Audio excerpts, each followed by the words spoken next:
All right, y'all. We're going to talk about what do you do when your blood pressure is in the toilet and you can't get it up, and you start to like tighten your ass up a little bit because you're like, why is my patient's blood pressure not getting up? All right, that's what we're talking about. So you have a patient under general anesthesia. Okay, they come down and they have taken Lasix, an ACE inhibitor. Plus, they've taken their beta blocker, they've taken their calcium channel blocker, they've taken all their drugs, like possibly could be, right? Their Foley bag is got like 1,500 of urine like chilling in it. And then you put them to sleep and your blood pressure drops, right? And you're like, okay, I just put them to sleep. I've got the gas on. I gave them propofol. They're vasodilated. All right, cool, whatever. So then you grab, like, depending on your heart rate, right? So let's say this patient's heart rate was, yeah, say it's like 71, right? You're like, all right, you know what? I'm going to grab a little phenylephrine. If you're not in anesthesia yet, ephedrine and phenylephrine are BFFs. If I have to reach for like levo or epi, something is super ugly and has gone wrong, right? Like these are my friends. I don't want to go deeper than that. Okay. So phenylephrine, neosynephrine, direct acting, it's that alpha 1 agonist, right? Works on the alpha receptor, directly causes vasoconstriction. But what happens is because of the intense vasoconstriction that Neo has, it also causes like a reflex bradycardia. Okay. And then this is due to baroreceptor activation, right? Okay. Use that for your interviews, use that in school, right? All right. So I grab my Neo and my pressure literally goes up to like 61 over 40. And I'm like, hmm, okay. So at this point, what else can I do, right? Patient's probably super dry. So give a bolus, give like a 500 mil or 250 mil or 1 liter bolus, right? Depending. I can decrease my gas. They're under general anesthesia, we'll say with volatile gas agents. So I can decrease my gas, like my SIVO, my DES, whatever. I can drop that down a little bit. I can maybe think about giving some Versed for awareness issues if I'm dropping my gas. I can maybe think about paralyzing them, depending if they're tubed or LMA. Have a conversation with the surgeon, like, hey, I'm having a little bit of blood pressure issues up here. I'm going to lighten up the patient a little bit. Okay. He's going to have to like deal with it. Or if they haven't done anything yet, you can be like, can you put your gown and gloves on and like literally like cut this patient because my blood pressure sucks, right? So you do all that. You can even add a little nitrous oxide. I know nitrous oxide is very like controversial, but it does give you like a little bit of sympathetic activity. So it can kind of help a little bit too, right? Or keep them on 100% oxygen, depending on how everything else is looking. Okay. So you've done all that. And, you're like, okay, this has got to come up. So it comes up to like 69 over 42, right? And now your heart rate has gone to 50. So you're like, all right, well, I've given some Neo. Usually Neo, I give 500 or five. Oh my God, I should not give 500. 50 to 100 to 150 to 200 mics at a time. Usually I start with 50 to 100 mics of phenylephrine. Okay, little multiple ways to dilute that. I talk all about dilution of that in my free clinical guides. That's for another day. All right. Ephedrine.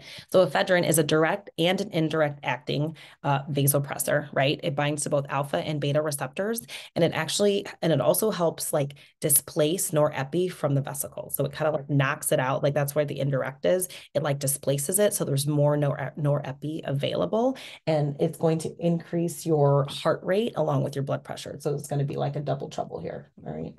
Increase heart rate and blood pressure, right? And so we give that. And now your patient is 71 over 50 and the heart rate's like 62. All right. And you've like done all of this and you're like, what in the heck is going on? And what the heck do I do?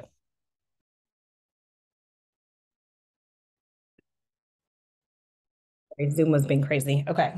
I don't know if you saw me like staring at this blankly or what happened. Okay. So at this point, you're going through differentials, right? Maybe the patient's dry, maybe they're the gas, make sure there's like no ST depressions at this point. Like you're kind of going through like what is going on, what could be happening, blah, blah, blah, blah, blah, looking at all your stuff. But I'm going to venture to say that your patient's probably in vasoplegia or vasoplegic syndrome, which is very common in cardiac surgery, but you can also see this in elective procedures and everything as well. And it's mostly when patients are on an ACE inhibitor or an ARB.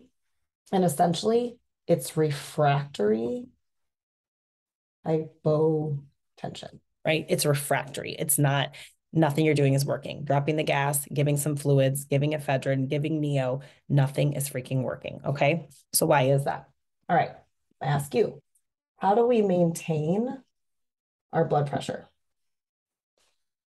How do we maintain our blood pressure? We have three systems. There's three systems that maintain our blood pressure. One of them is, everybody knows it, your sympathetic nervous system, right? Your epi, your norepi, that's what our vasopressors do, those alpha, beta 1 receptors, agonists, using that. We have our SNS system. Sorry, the light's kind of in the way there.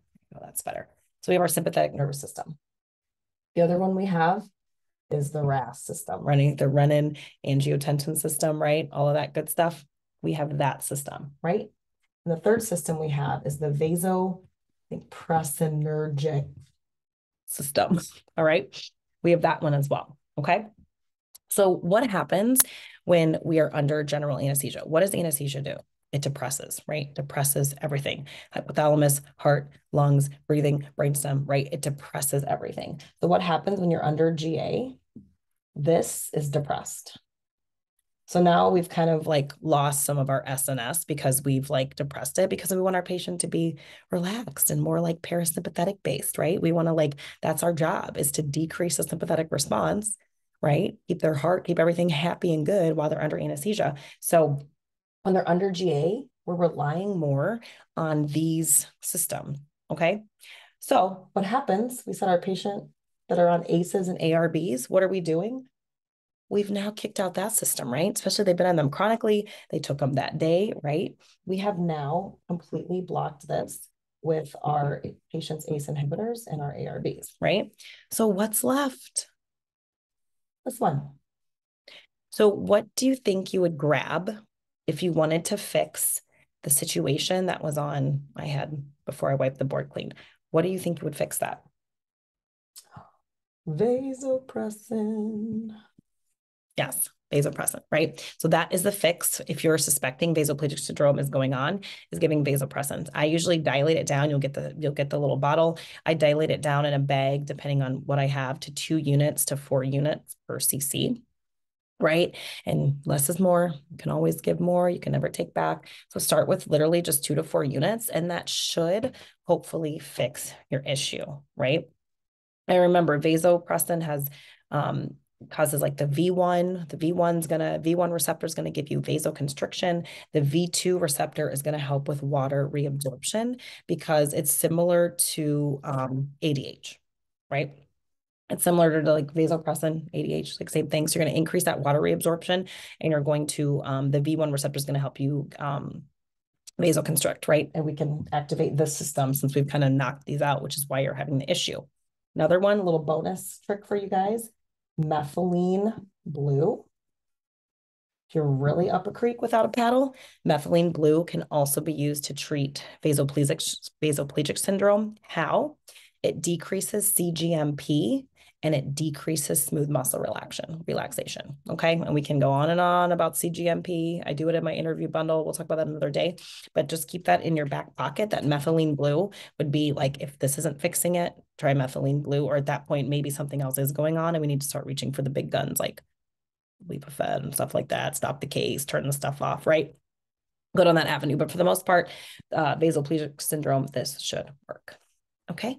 All right, guys, if you have any questions, let me know. You know, I'm always here, and happy studying, happy anesthesiaing, happy don't give up ever.